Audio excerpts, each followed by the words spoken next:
Well, that was a rude awakening. Hi, everybody. This is Philip Martin, and this is OnFilm on video for April 16th, 2021. Didn't do this last week basically because I didn't think, but I just felt kind of, for some reason, the file didn't load. I mean, we didn't have a file, so I'm doing it again. So this is take 2, and I'm going to do this a lot quicker than I did the last one. Because I really want to spend all day on this beautiful day. It's a beautiful day. And I don't want to spend the whole day in the office, talking to you, no offense, via this computer thing. So, let's get to it. I think that one of the recurring things is the whole reason we started doing this is because we're stuck at home. And we may not be stuck at home forever, though, I'm wearing shorts. Yeah, it's that time of year. We may not be stuck at home forever for much longer. I mean, it's sort of like I think that they're thinking about maybe opening our offices sometime in May next month. I don't know whether that means I'll be going back every day. I don't think anybody really knows exactly what we're going to do right now, but this whole video experiment grew from being, locked down and having to have some sort of method to express these things to you. I mean, I could write another column, of course, but but we do a lot of that. So this was just sort of something we thought we'd try to do, and I think it's been okay. I mean, it's sort of like we don't get tons and tons of people watching every week, but we do get some feedback, and we do get some people who watch it every week, and some people who sneak on and watch it before it actually goes live, which is okay, because I do this on Tuesday, and it runs on Friday. That's all right. So I probably haven't seen the movies that are coming out this week yet. I will see them between now and Friday. But we're going back to the movies. 90% of theaters are open, though they're still, I guess, 50% capacity, 20% capacity, or whatever they're doing. But most theaters are open around the country, and we saw with Godzilla v. Kong, we saw that people are willing to go back to them, even though I don't quite understand that, because it's sort of like you are paying HBO Max to see these films, and then you'll go out to the movies and see them anyway. I know some people don't have HBO Max, but I would think that if you're interested in this kind of content, you probably at least have considered, getting this streaming service. But people are willing to do that. I mean, a lot of people who went to see Godzilla went to see it on IMAX theaters and paid a premium for it. So you're paying a premium on top of, a premium when you could have just sat at home and watched it. Now, I understand it's better, for people who like this sort of rock'em sock'em robot movie, it's better on a bigger screen, and it's really better when there's other people around.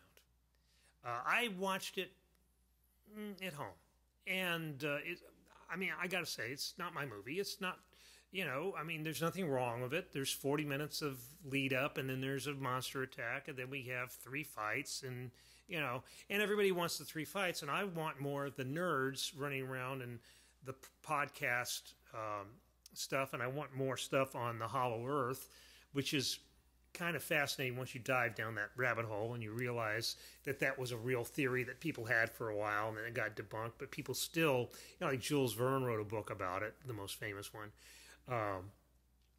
And you can go, like the guy who discovered gorillas in like 1899, and you can really dive into this stuff, and that would be fascinating to me, but, we'd rather watch digital creatures pummel each other on screen. I don't really get that, because since about, for the last 20 years, you've basically been able to make digital things do anything you want. And you can make it more and more realistic, and I get that, and more like it's actually happening, I guess, but it's not all that wonderfully interesting to me. It just isn't. So, but but people are coming back for that, and that's great. And I think it is more and more about sort of the civic ritual of it, the coming back to theaters to sit in the temple with your other worshipers. That's kind of what it's about, and that's kind of what's great about it. If you look at the Best Picture nominees for the Oscars this year, the list of 9, there's only one that I think really would benefit from being seen on a big screen, and that is Nomadland. And all of them have benefited from being seen with other people, but really for just the technical aspects, everything's fine on the other side. I mean, it's sort of like Judas and the Black Messiah. Maybe a bigger screen would have helped it a little bit. Sound of Metal, if you had a really good sound system. But none of these are really effects-driven kind of things, which, to be fair, most Oscar movies that make it this far really aren't effects-driven things. They are like Judas and the Black Messiah, these big historical dramas, or Trial of Chicago 7 also, these historical dramas that real people, actors playing real people who they can imitate and impersonate and stuff like that. Mank. That's kind of your Oscar sort of films. But they all kind of worked pretty well on the small screen. Even Nomadland, really. I didn't see it on a big screen. I just imagined that it would have been really pretty on a big screen. And so that makes it an odd kind of Oscar year for a number of reasons. For the fact that we've got the kind of films we have, which I said, we got at least 3 traditional kind of Oscar films here, though. I mean, the kind of films that win Oscars. We are lacking like the big Scorsese movie, or, though I guess you could say Fincher's Mank, even though it was made for Netflix, kind of fits that role. We had a lot more bandwidth for like films like Minari and Driveways and even Nomadland to capture some of the public imagination this year. I mean, I think in a normal year that, Nomadland would probably... And it's so good, it's hard to imagine that it wouldn't have gotten a lot of attention anyway. But I think it got more attention because you don't have the James Bond movies, and you don't have the summer blockbusters, and you don't have a lot of the just every week inevitable films that come down, because it's sort of like that's how we plan our movie section. It's like, okay, this is opening, this is opening, this is opening, this week, and we have, we had a lot of time to sit with Nomadland and think about it and want to see it, and when it comes out, when we see it, and and it came out in these weird kind of ways, and that it, the Arkansas Cinema Society had a preview screening of it, and then it gets released in theaters and on Hulu, and so it's accessible to everybody pretty quickly after having heard about it, being at festivals and things like that for a while. So it's a different feeling, especially just the Oscars being in April makes it weird. And the fact that, one of the movies that's nominated for Best Picture, The Father, didn't come out until like a month ago. So it's definitely like a 2021 film. It's not sort of a 2021 film. It's definitely that. And it's not the first time, the Oscars have been diddled around with. I mean, it just seems like every year there's something different about them. But it's going to be an interesting year for those people who are able to, in most years, pick the winners like they do. Like our panels, everybody on that panel gets like 90% of the Oscars correct. And even someone like me who's very casual and doesn't even want to really be accurate, just wants to, stir. I would probably, get 70% of them right, of the major ones, because you can look at what the trades did and the various guilds and the BAFTAs, Screen Actors Guild. It's not a big secret. This year feels a little bit more mysterious to me. So I'm going to do my picks, and these are my picks that I think are going to win. Not necessarily that I think should win, though I will probably, since I'm talking it, I'll probably just tell you who I think should win too. And we'll just go right down the list. We'll start with Best Picture. I mean, it's not like drum roll please or anything like that. It's not any mystery. I think Nomadland and Minari were the two best films of the year, and they're on a tier by themselves for me. And I think Nomadland is going to win, and I'll be happy if it wins. If Minari won, I would also be happy. I would not be disappointed if any of these other films won. My preference would be, after those two, would be probably, The Father, and then Promising Young Woman, Judas and the Black Messiah, Sound of Metal, and Mank are all on the same tier. And then I wouldn't even be mad at The Trial of Chicago 7 because I thought that was a kind of quality film that it's sort of the kind of film that wins Oscars, all-star cast, beautiful unrecognized performance by Mark Rylance as William Kunstler. So again, I don't get mad at the Oscars. I mean, it's not my deal, but there's nothing wrong with this list of films, I don't think. And if you look at the director category, now you could have had, you could have put different names in here, but I'm happy who's in here. Lee Isaac Chung from Minari, Chloe Zhao, Nomadland, Emerald Fennell for Promising Young Woman, David Fincher, Mank. Fincher is really good, and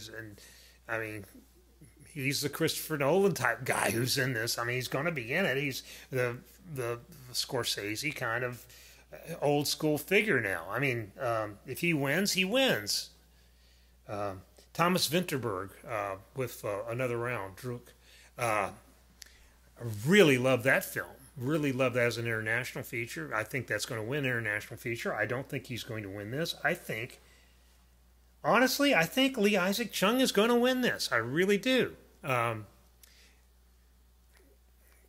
Chloe Zhao, it would be, she's probably the favorite. And normally what I do is if I was giving things out, I would give the person who did the best movie the best director, and if Nomadland's my best movie, then she's my best director. But again, Minari's right there 1A, so, and I think he's going to win. I don't know why I think that. I just do.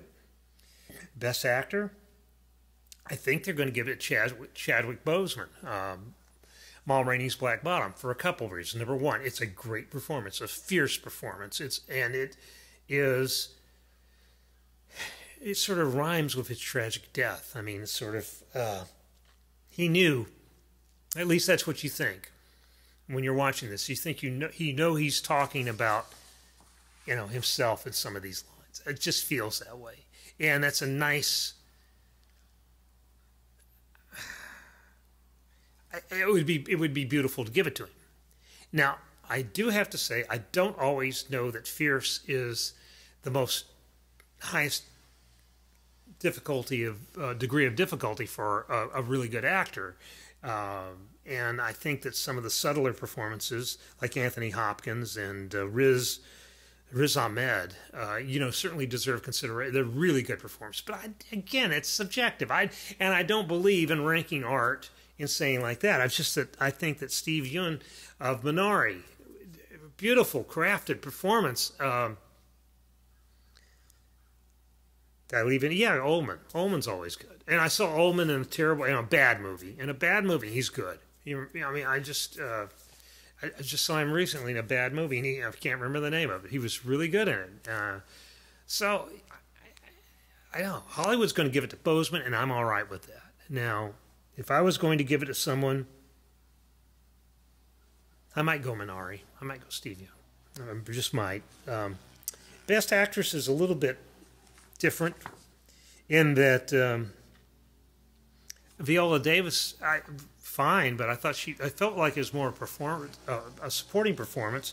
Though I guess that you don't give the I mean, there would be no lead actress performance in that movie if you did that. Andra Day for United States vs. Billie Holiday is a very good performance. It's worth paying attention to. If you haven't seen the movie, you should see the movie. I didn't care for Pieces of a Woman, but Vanessa Kirby's very good in it. I think Frances McDormand is going to win.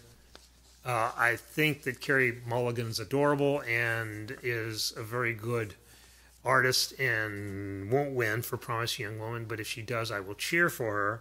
But Frances McDormand is both who will win and should win. Best Supporting Actor? It's funny because I would have put Lakeith Stanfield in the lead performances, and I would have probably given it to him in the lead performance were I the Oscar god. I'm not the Oscar god. I do not understand why his performance is a supporting performance, and it splits the vote with Daniel Kaluuya's performance in Judas and the Black Messiah. Two guys nominated for the same role. Yes, I know. Go back to Ben Johnson in the Last Picture Show. I know that there's been cases where people have been nominated from the same movie and somebody has won. I just don't think that's going to happen. I think it's probably going to. And I did this because this went away the first time I did it. The first time I did this, I actually picked Paul Raci for Sound of Metal. But he's only who I want to win, I think. I really do think they're going to give it to Sacha Baron Cohen. And I think that, yeah, he's a good actor and he did a good job. You know, I'm not unhappy with that. And I would like to encourage him to do more acting roles like this. Best Supporting Actress. Let's just say this about Glenn Close. She probably doesn't deserve a Razzie either, but no. Olivia Colman, the father, is who I think will win and I think should win. I actually wish that Yoon Young from Minari would win, but I don't have any problem with Olivia Colman, and I do think she is going to win. Maria Bakalova, I loved her in that film. I didn't really like very much. And if she wins, say great. Original screenplay? It's funny because the most original screenplay is Promising Young Woman, I believe.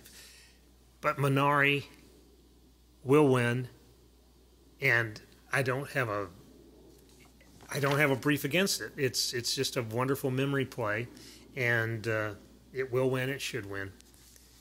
With Promising Young Woman getting, a very kind nod from me because I think that was a really interesting screenplay too. Adapted screenplay, I think Nomadland, and I think Nomadland should win. White Tiger was actually very good, and I thought the adaptation was very good. One Night in Miami, it's a guy adapting his own play. I don't know. I mean, The Father, it's the same thing. Borat, okay. I don't even know how you get a screenplay for Borat. All right, but animated feature, I'm going to go with Soul. It's chalk. Wolfwalkers is very fine. I really liked it. Over the Moon is adorable. I didn't see the Shaun the Sheep movie. I wish I had. See, that's what we call an admission against interest. I should probably have seen that. I'm not going to go through editing. Cinematography is really... I think Joshua James Richards for Nomadland will win and should win, though all these guys, all the nominees, it's just hard for someone, a layman like me, to pick anything other than what I think is the prettiest, and that's what I did. So, documentary feature, I think Collective will win. I think it should win. I think it's a very strong year for documentaries, though what year isn't a strong year for documentaries? There's Gunda was maybe my second favorite, or maybe my favorite documentary of the year, and it didn't get nominated, but it's really good. International feature, I've really not done a good job with it this year, because usually I've seen them all. I've only seen 3 of the 5, and Collective...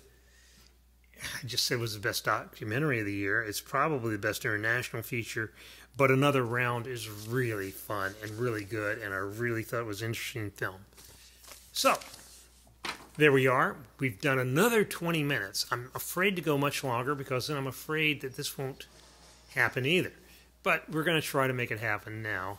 And so we'll see you next week, and have fun, be safe, and courage.